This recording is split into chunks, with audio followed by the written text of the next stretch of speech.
There's just so much. You're listening to a Mamma Mia podcast. Mamma Mia acknowledges the traditional owners of the land we have recorded this podcast on, the Gadigal people of the Eora Nation. We pay our respects to their elders, past and present, and extend that respect to all Aboriginal and Torres Strait Islander cultures. Not many people are asked most days of their life to recount a particular couple of minutes, a very specific couple of minutes. But Emma Carey is constantly. How long does it take to fall 14,000 metres? That's tough to answer because it would have probably been 2 minutes. But that's quite a long time. It is a long time to be in a state of fear. I always explain it as, which is a really bad example to give, but that feeling when you're sitting on a chair and you fall backwards or you trip, that feeling of like, oh, but it lasts 2 whole minutes. That's a really long time for that feeling to last. But it didn't start when you jumped out of the helicopter. No. I can't believe you jumped out of a helicopter. You haven't done it? Of course I haven't done it. I will never do it. But you say it hadn't occurred to you that anything could go wrong. No, which sounds so silly in hindsight. Yes. It does. But I was only 20 and I love anything kind of adrenaline seeking. Yeah. And so I knew that it was dangerous, obviously, but I never stopped to think about it. I just thought it sounded fun, like a new experience. And I went into it with nothing but excitement.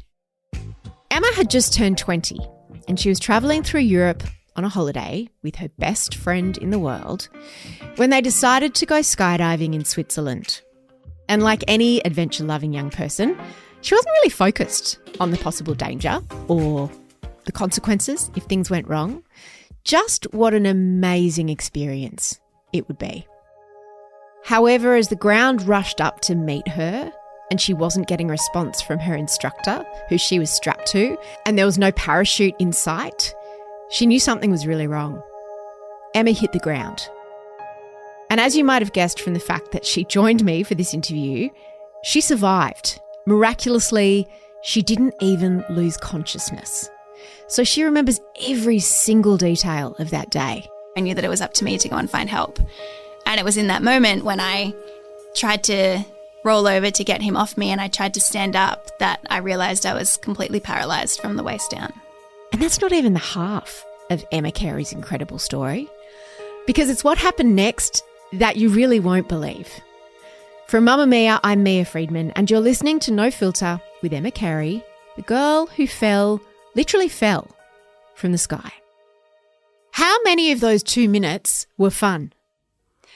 Probably the first 30 seconds. The part when we were meant to be free falling, that was fun. But when we were free falling when we weren't supposed to, that was not.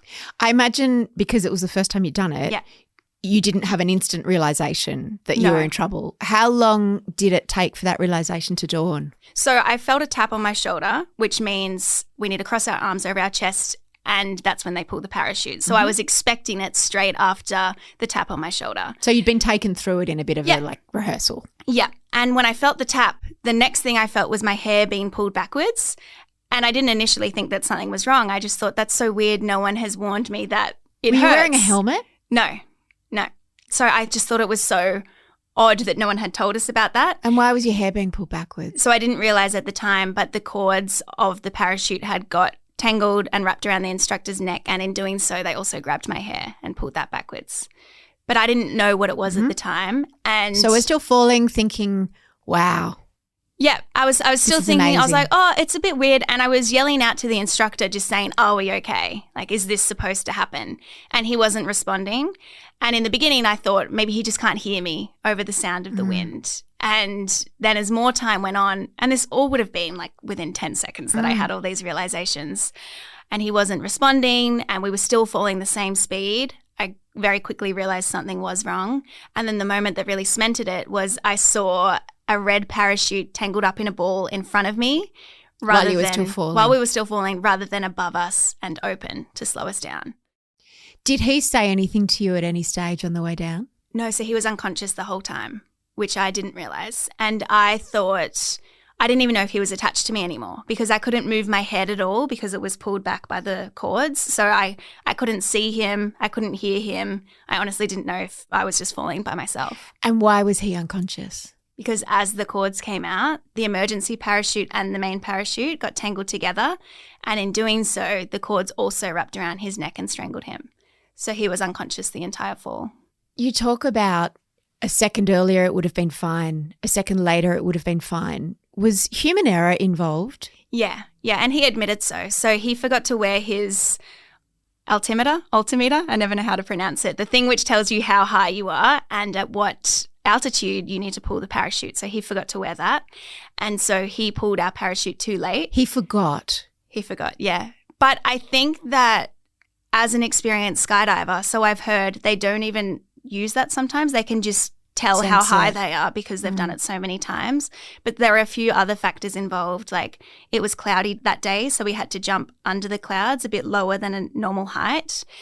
And there were a few other factors involved that all led to this one thing. And so if he had pulled it 1 second earlier, it would have opened completely fine. And if he had pulled it 1 second later, the emergency chute would have already been out by then and that one would have opened fine. So it was the case of 1 second. So what happened? They both came out at the same time? Yeah, so there's an emergency one which comes out at a certain altitude if you're still falling too fast at a certain height. There's like this mechanism that can sense that. And so because our parachute wasn't out yet, the emergency one was coming out automatically. And by some chance, it came out the exact same time that he pulled it. So they were coming out together, which I don't know if that's ever happened before. As you were falling and it did dawn to you, oh, we're fucked. What did you think about?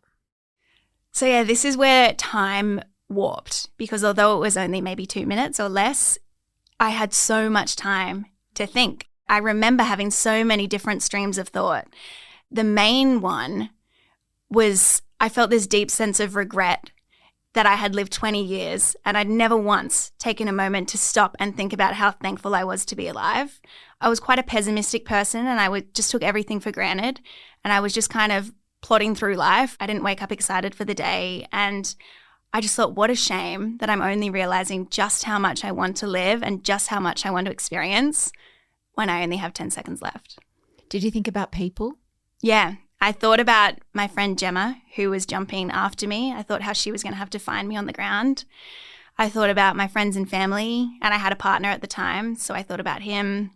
There were so many thoughts in a time when you would think there wouldn't really be any. It made me realize that the little things really are the big things, and everyone says that. But in a moment like that, it was so clear. Like I was thinking about how I'd made myself a sandwich for after the skydive and I would never get to eat it. I had washing in the washing machine that I would never get to take out and everything just felt so unfinished. The fear must have been unbelievable. Unbelievable. When I was writing the book, I found it hard because we use the word fear for so many things, but this was unlike anything I'd ever experienced before, that it felt wrong to use that same word that we use for so many much smaller things. But it was so all-encompassing and I've never feared for my life in that way before. As the ground rushed up to meet you, did any part of you think I might survive this? No, not at all. I could feel how fast we were going and I could see how close the ground was. I didn't think it was possible to survive. I imagine you've since learnt how fast you were going. I actually don't know. We didn't slow down at all. So just the speed of gravity. Yeah, which is crazy. And people always say, how did you survive? And I honestly don't know. And I try not to think about it too hard because it's just a bit mind-blowing to think about.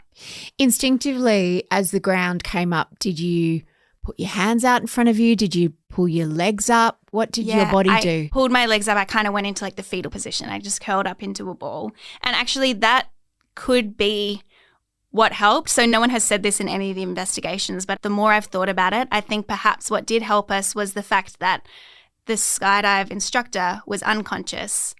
And when you're unconscious, your body is obviously like floppy. Relaxed. And apparently that's a better way to hit the ground rather than being tense. And so because I was curled up in a ball and he obviously couldn't because he was unconscious, his legs, I imagine, are what hit first and maybe took a lot of the landing. You didn't lose consciousness? No. When you hit? Yeah. Do you remember the noise? I don't remember the noise exactly, but I remember the moment. And I remember thinking, this can't be real.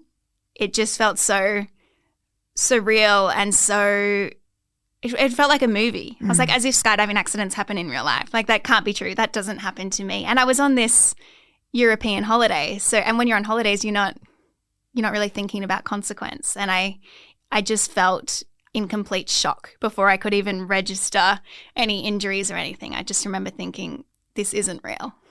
Did you think that you might be dead? Yeah, I did. Particularly when my next feeling after the shock was my body was just filled with the most intense pain I've ever felt in my life. I didn't even know where it was coming from. It was just excruciating. And I've never known pain to be something so unbearable like that. And I remember thinking, maybe this is hell. Like, maybe I've died, because I'd never experienced anything like that before. You fell on your stomach or on your legs. He was still on top of you. Yeah. I guess you assumed he was dead. I did, yeah, because he hadn't responded the entire time we were falling. And then when we landed, he still wasn't responding either. So I assumed that he was. And thankfully, he survived and he shattered his legs, which explains why I think they landed first. But yeah, I definitely thought so at the time. And I was pinned down by the weight of him, but I could kind of like move my neck around to see where we were. And we were in the middle of the Swiss Alps. So there was no one around. There were no buildings. There were no people. And so I thought, it's up to me to go and find help. I hoped that he wasn't dead, but I knew that either way he was very seriously injured. So I knew that it was up to me to go and find help. And it was in that moment when I tried to roll over to get him off me and I tried to stand up that I realized I was completely paralyzed from the waist down. You learn in first aid and at school sort of what to do if you think someone might have a spinal injury and you're not meant to move them because it can make it worse. Did any sort of information or survival education come back to you in those moments? Not at all. It sounds so silly now, but I didn't. None of it sounds silly. But I didn't register at all that I'd broken my back. I just thought, why aren't my legs working? What's going on? I was, again, in that state of shock, going from being able to do something for 20 years of your life without a second thought to, in a split second later, not being able to do that thing. It was just so confusing. It never crossed my mind, oh, yep, broken back, better not move. So I was like thrashing about, trying to roll him off me and screaming and yelling. I definitely didn't think to keep still. You were screaming and yelling so you could breathe. Your lungs didn't collapse. No, yeah. I have no idea how, although my injuries were very serious, I have no idea how there weren't so many more injuries. Has anyone been able to tell you? Because people fall from much, much, much lower heights and don't survive. Yeah, I don't know. I think it, as I said, it could have been his legs landing first. We landed on grass and there was a road 2 meters away. I don't think that would make that much difference, the grass, but I have no idea. And I used to think about it a lot because I felt like the fact that I survived something that should be so impossible to survive, it put so much pressure on me, being like, why am I here? Why am I still alive? I have to do something so remarkable with this second chance that so many people don't get. And it's overwhelming to think about. So I really don't know. Back in the field, you're trying to get this guy off your back and he's attached to you. You can't move your legs. How long until your best friend Gemma, who jumped out of the helicopter with her instructor just after you, how long until she landed? Again, that was probably only 2 minutes. And she didn't realize that something was wrong as she was falling, but her instructor must have, because we landed, I think, 1 kilometre from where we were supposed to land, and they followed us down. But it felt like an eternity laying there waiting. I didn't know if anyone would find us. I had no idea what would happen next, but it would have only been about 2 minutes. And then when they did land, she ran over to me and I could just see this terror in her eyes, trying to catch up with all of the thoughts I'd already had time to process, like the shock and the just all of it. I could see it all across her face, and she quickly just sprung into action. And she, across the other side of the field, there were these 2 people walking by, and she ran over to them and grabbed their phone and gave it to her instructor to call for help. And then she called my mum. She really went into, as a 20-year-old in a foreign country dealing with this crazy, unexpected situation, she just knew what to do in that moment. She didn't leave you For how long after that? For weeks. She was by my side in hospital, sleeping on the floor. Yeah, and we've been best friends since we were 5, so I didn't think it was possible to get closer because we were already so close, but living through the hardest times of your life with someone, and because in the beginning days it was just us before my family could get over there, it really bound us in a way that I didn't know was possible. How long did you have to wait in the field until help arrived? Probably an hour, maybe, because we needed – an ambulance came, but as soon as they saw us and the extent of our injuries, they very quickly realised we'd need a helicopter, not an ambulance. So it took a while for that to get there. Could they give you pain relief? I don't think I had it until I got in the helicopter. Yeah. I remember thinking that the pain was going to kill me. It was so unbearable and it kept growing worse every second. And I remember screaming at people to just roll me over because I thought surely it would hurt less if I could just move positions or have water. But they obviously had the forethought that I couldn't have anything in my body because I was about to go into surgery, and obviously they couldn't move me. But yeah, it was unbearable. So you were just face down in this field? Face down. Yeah, my mouth was covered in blood because I shattered a lot of my teeth, and yeah, it was awful. They got the instructor off you by this stage. Yeah. What did you talk about in the field until the helicopter arrived? I remember one of the main things I kept saying was all of my teeth have fallen out. I think I was trying to put my focus on something less serious because dealing with the extent of what was really going on was too much to think about. So the main thing I kept saying was my teeth have gone, and everyone kept saying they're still there, and I just wouldn't believe them. Were they there? They were there, yeah. A few of them got chipped and they were all wobbly, but they were there. So what was Gemma doing through this time? Was she trying to distract you? Do you remember what else she was saying and what you were talking about? She just kept saying that everything was going to be okay.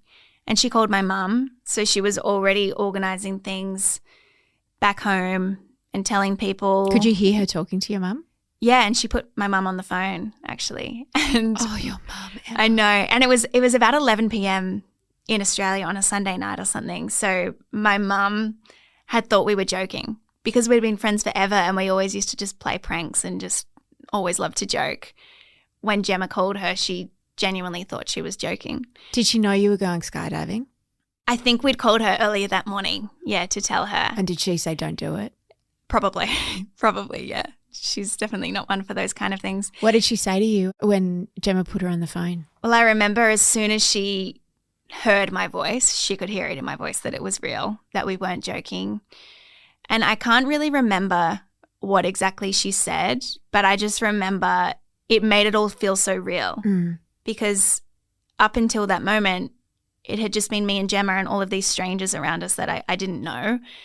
And as I said before, when you're on holiday, you don't think of consequence. It doesn't feel like real life a lot of the time. And so hearing my mum and being able to picture her at home in our house, I realised that the consequence of what had happened would last until I got home as well. It wasn't something that I could just erase by getting on a flight and going back home. This was permanent and this was really big.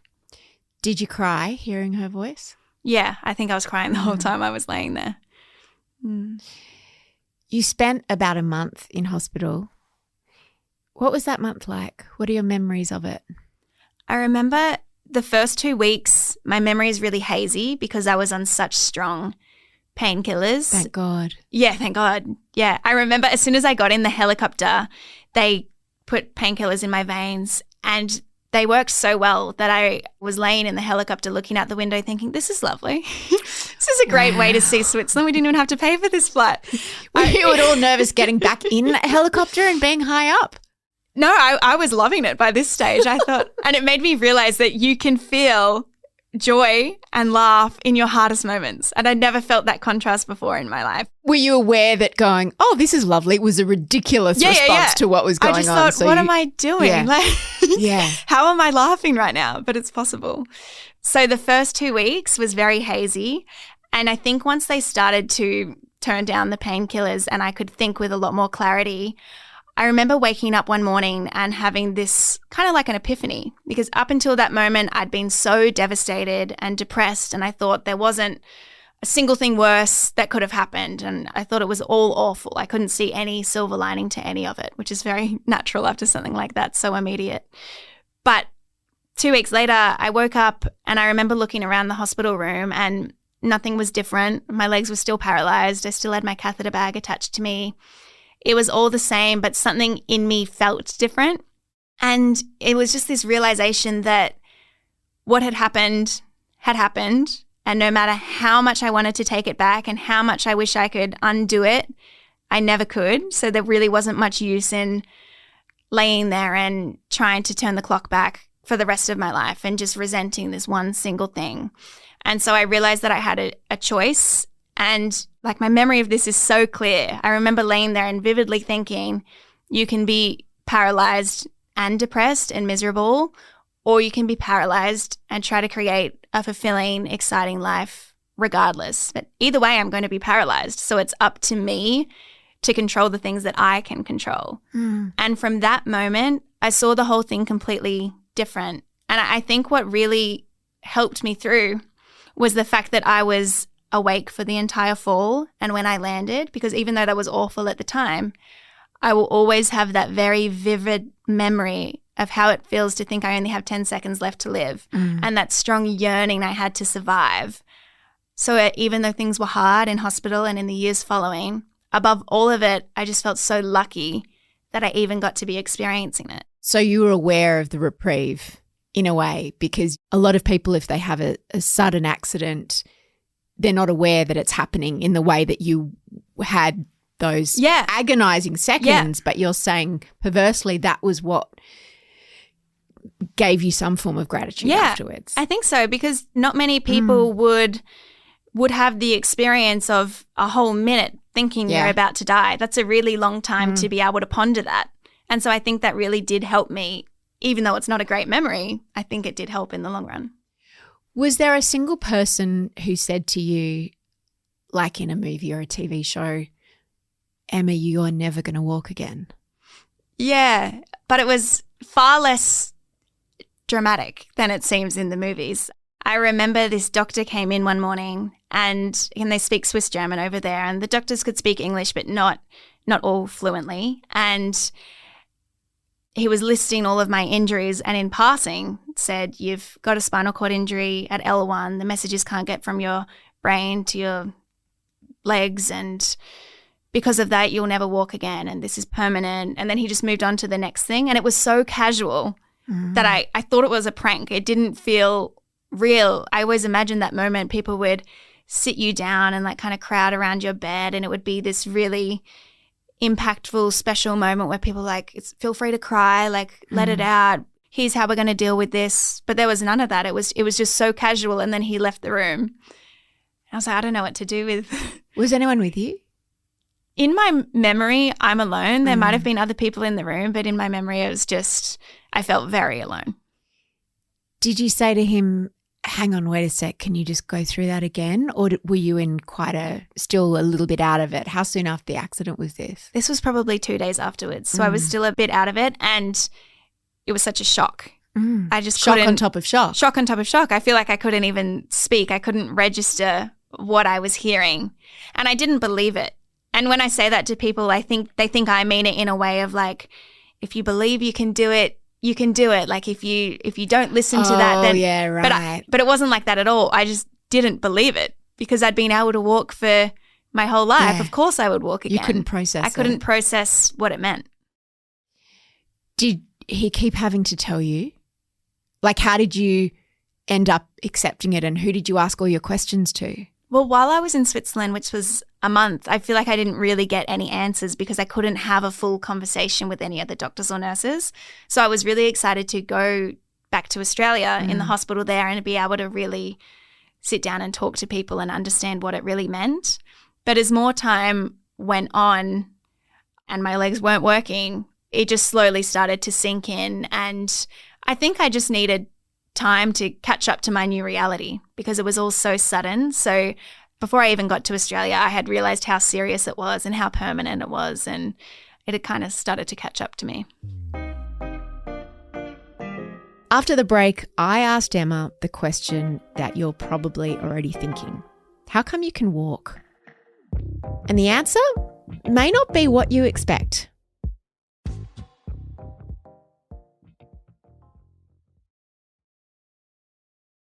Emma, how come you can walk?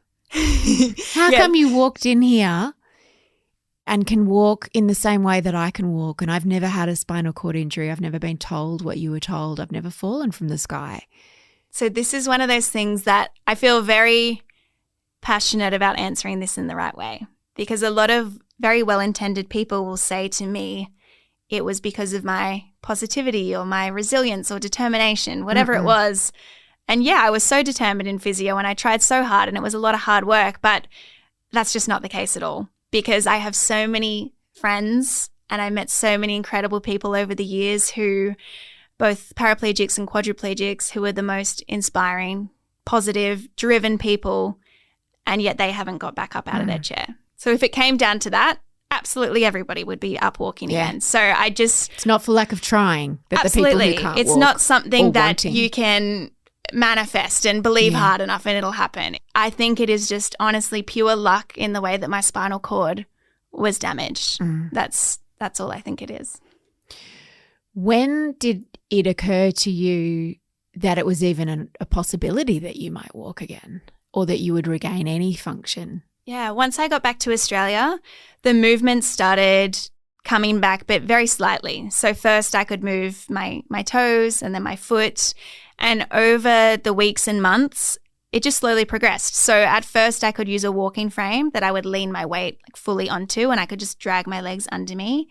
And then eventually I could use 2 crutches, which felt a bit more like a realistic way to get about in the real world as well, not just in hospital. And then by the time I left hospital, I mainly used 1 crutch. Well, most of the time actually I still used my wheelchair because it was a lot easier, but I could take a few steps on my own.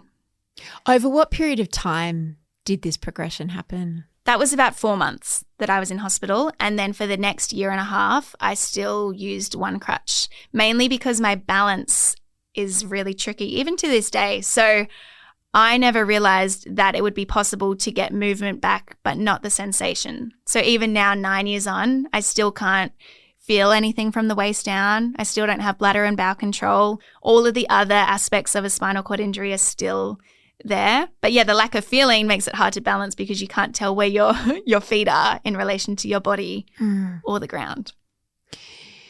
You brought it up, so I'm going to ask you, bladder and bowel control is something that people would assume, but you're walking.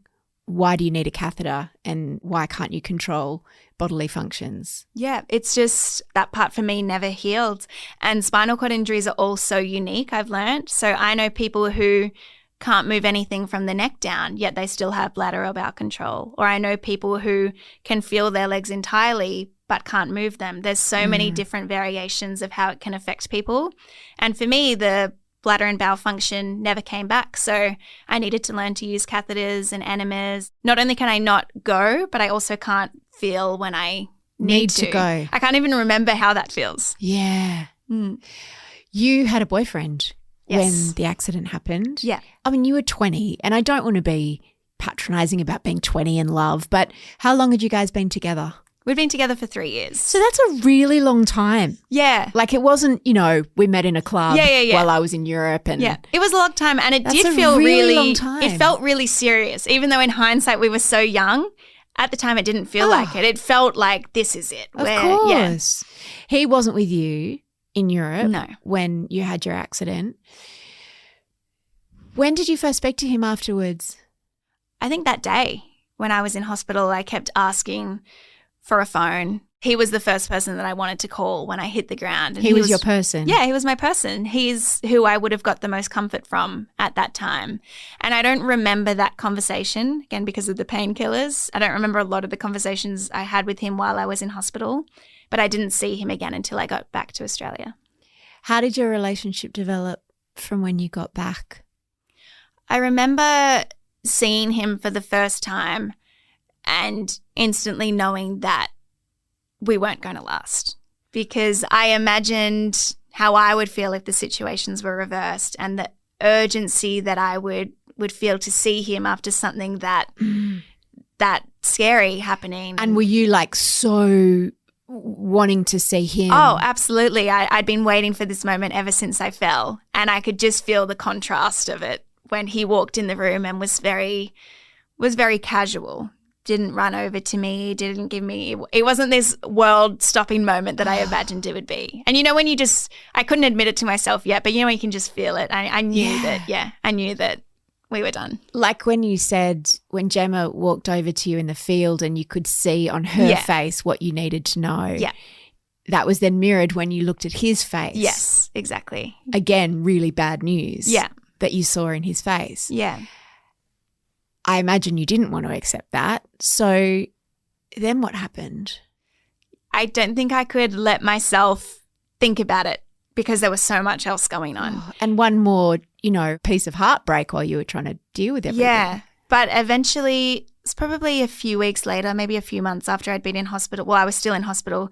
He came in one day and told me that he was going to Europe to go on this backpacking trip. And he didn't say it meant that we were breaking up, but again, I knew I could feel that. And I was so heartbroken to the point where if someone would have said, you have one wish, what do you want? I would have chosen him over healing my legs without a second thought. And that's why I wanted to include that in the book, because now being 29 and looking back on it, I know that we were so young and it seems so silly, like love at that age and relationships at that age, but it was so impactful and profound. And I know that a lot of people will relate to that experience with their first love and first heartbreak, but it honestly was harder to deal with than being paralyzed. But I imagine the two were intertwined because he was an anchor to your former life before the accident, right? In the same way as Gemma, but Gemma was presumably not going anywhere. Yeah. Your family wasn't going anywhere, but he could leave and he did. Yeah. I think that was what was hardest to deal with. It was even before we broke up, it seemed like my entire identity had been taken away. I could no longer walk, but I was a really athletic person before that, so I could no longer do all the sports and activities that I loved. I couldn't work anymore. I couldn't be independent anymore. All of these aspects of my identity had been taken away from me. And he was such a part of my identity that when he left too, I just remember feeling like I had no idea who I was anymore. People, I think, often like to think that when you experience a tragedy or a trauma, things like body image or feeling sexually attractive are unimportant or, drop right down the list of priorities. How were those things impacted, firstly by the accident in those early months and then by him leaving? To be honest, for me, they really did drop down the list because as I was laying in that field paralyzed, my entire perspective of my body shifted in an instant because before that, being 20, when I looked at my body, I saw it as an object and I criticized its outer appearance, and I'd never stopped to think about how lucky I was for all of the things that my body did for me. Yeah. And laying there, not being able to walk, I would have done absolutely anything to have two legs attached to me regardless of what they looked like. All I wanted was to be able to get up and move on with my life and my holiday. It wasn't about a thigh gap. Absolutely. Anymore. Yeah, I couldn't care less. So you did get that perspective. I did get that perspective. There's been no part, even now, throughout my whole 20s where most people do experience body image issues and things like that. I am very lucky to have never felt that because I just feel so much gratitude for my body and what it does for me. But even beyond that, being in the spinal ward, I remember having this other profound moment where I was sitting around this table talking to all of the friends that I'd made, most of who couldn't move from the neck down and some from the waist down, and just thinking we've all lost such a huge part of our body's functionality. So the message of be grateful for what your body can do rather than how it looks, it seemed kind of void in that situation. But I realized there was something deeper than that, and it was the fact that our bodies are not who we are at all, because we were all still entirely whole beings. The people I was talking to were so intelligent and funny and kind and caring, and all of these other things were who we all were, even though 90% of their bodies had been taken away from them. It didn't take away a fraction of who they were. The value that I used to place on my appearance and my body just completely shifted after that. There must have been a language that you guys were able to speak in that ward in the months that you spent there, the spinal injury ward in the Sydney hospital, what were some of the things that you would talk about or some of the topics you could discuss that you couldn't with anyone else? It's funny, a lot of the time we didn't speak about what was happening at all. It was probably unconscious that we didn't speak about the harder things, but we would always just be having a good time and joking around. I've really learned that everyone with a spinal cord injury is hilarious. It's like you break your back, but you get all this humor injected into you. Wow. We just had a great time trying to, I guess, lighten the load of what that is we were not going what you would through. expect from a spinal cord injury ward. No, I expected that it would be a very depressing, dark place where no one would want to talk to anyone and everyone would be walking on eggshells trying not to say the wrong thing. I thought it would be like that, but my experience of it anyway is not like that at all.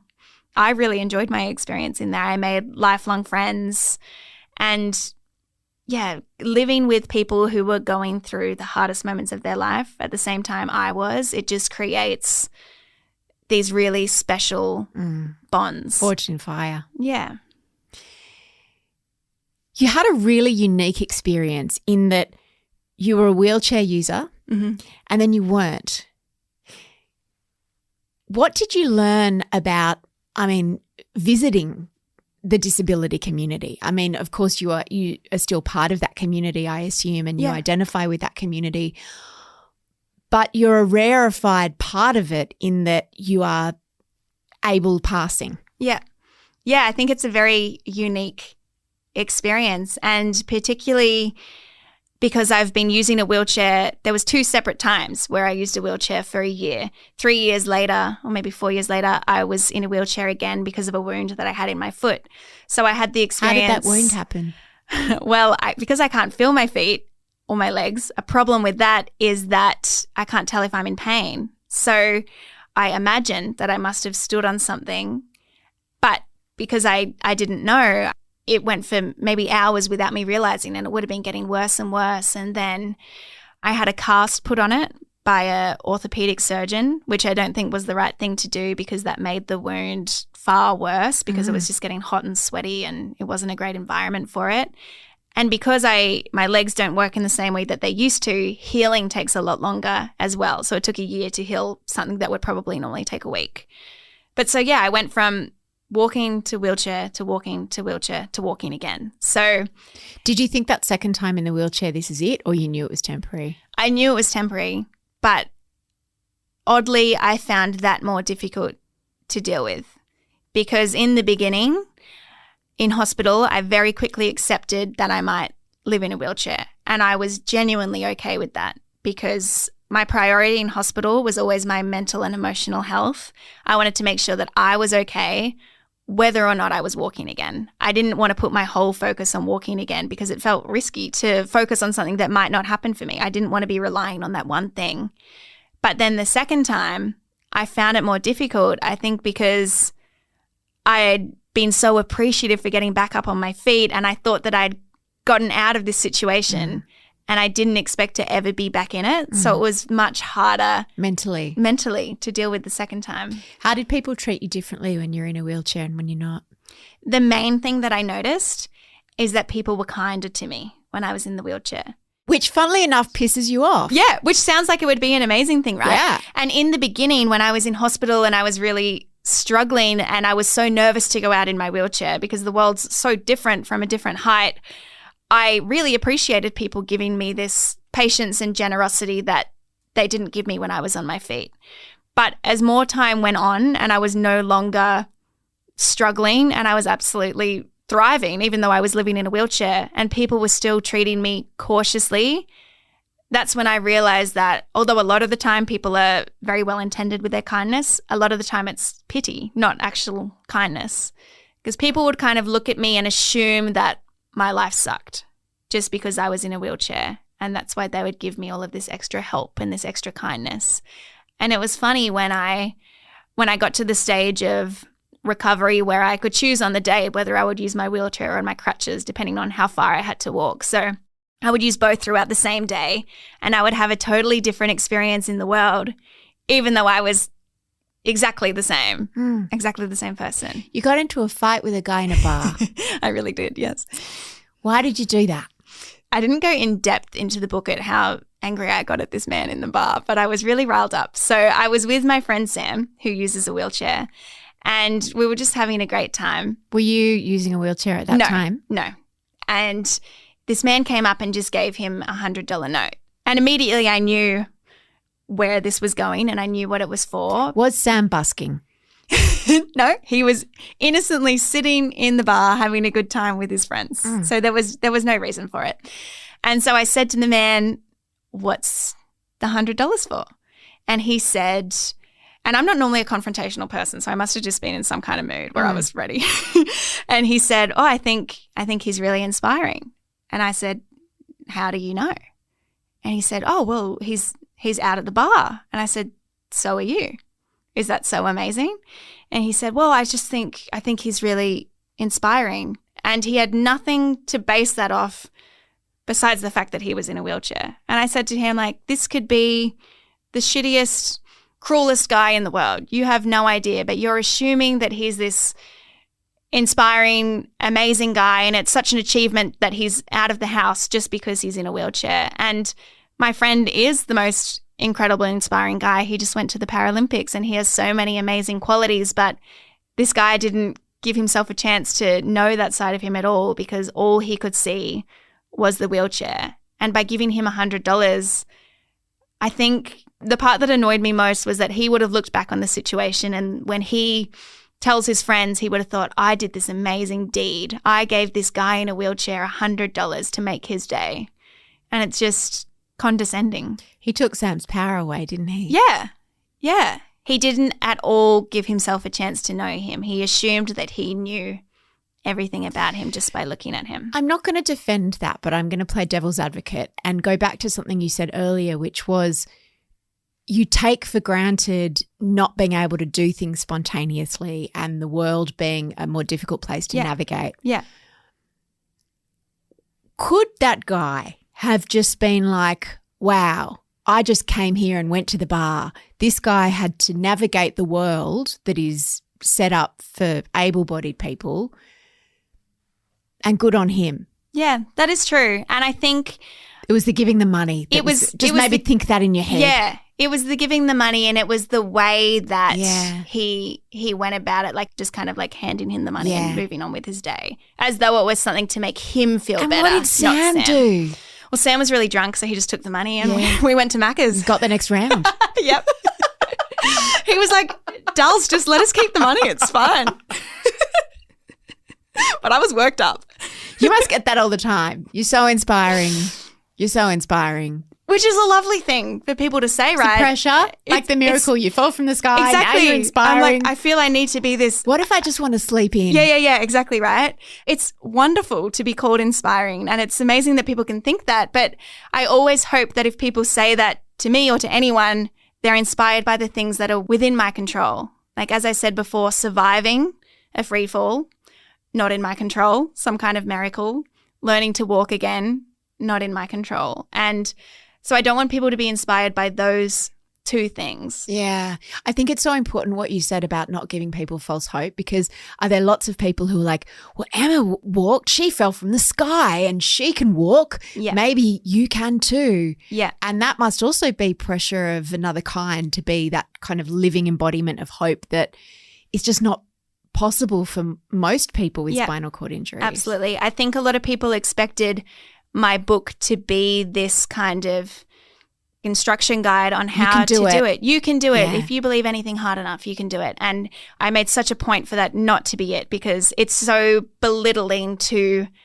everyone who hasn't got out of their wheelchair. It's saying you just didn't try hard enough, or, you know, you're not positive enough. And I don't know. I get messages every single day from people whose mum or son or cousin or friend, whoever it is, has just been in an accident and become paralyzed. And I find it so difficult, because I remember those beginning few weeks where I would look to anyone for hope and I would really hold on to any single word they said. And I was searching everywhere to find someone who could say, if you do this, you'll be able to walk again. And I find it so hard because I don't have anything to tell these people, and I don't ever want to give false hope. And also, life in a wheelchair isn't negative. I thought that it would be in the beginning because I didn't know anyone with a spinal cord injury. I thought that living in a wheelchair would be nothing but hard, and that's just not the case at all. I really learned that, and I have so many friends who are absolutely thriving. And so I don't